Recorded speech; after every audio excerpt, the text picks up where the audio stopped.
Pernah nggak sih kamu merasakan tubuh tiba-tiba berkeringat, padahal kamu cuma duduk? Atau merasa haus setelah berlari sebentar saja? Kita sering menganggapnya hal biasa, tapi sebenarnya ada sistem luar biasa di balik semua itu. Tubuh kita terus bekerja tanpa henti, diam-diam menjaga segala sesuatu tetap seimbang, mulai dari suhu, kadar gula, sampai jumlah air dalam tubuh. Itulah yang disebut homeostasis, sebuah mekanisme yang membuat kita bisa bertahan, bergerak, belajar, tertawa, bahkan beristirahat dengan tenang. Yuk kita mulai perjalanan kecil untuk mengenal tubuh kita lebih dekat.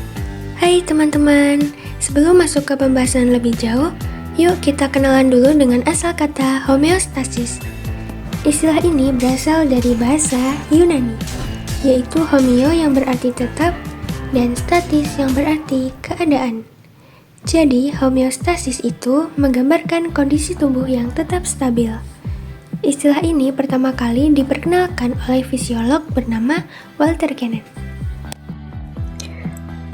Homeostasis adalah proses atau mekanisme otomatis yang dikendalikan oleh saraf otonom hipotalamus untuk mempertahankan kondisi konstan tubuh, mulai dari suhu, tekanan darah, gula darah, kadar air hingga pH agar dapat berfungsi dengan normal meskipun terjadi perubahan pada lingkungan luar dan dalam tubuh.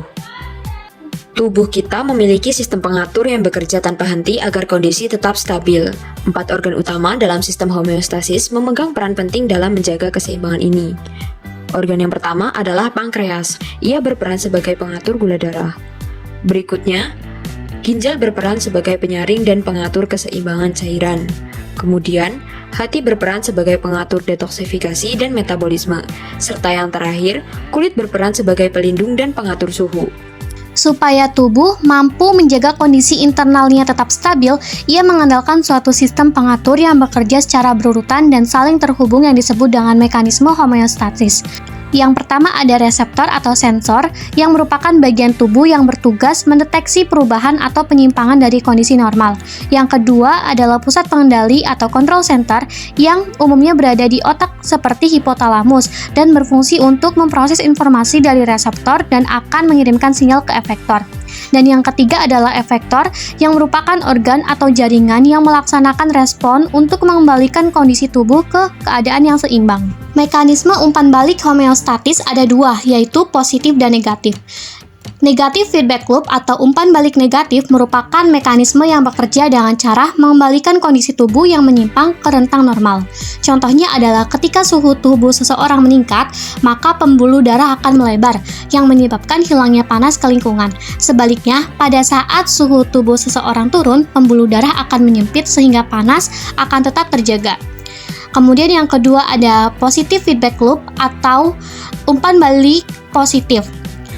Umpan balik positif justru memperkuat atau meningkatkan perubahan yang terjadi. Contohnya, pada proses persalinan, ketika kepala janin menekan leher rahim, reseptor merekam tekanan tersebut dan mengirim sinyal ke otak. Pusat pengendali kemudian merangsang pelepasan oksitosin yang meningkatkan kontraksi rahim.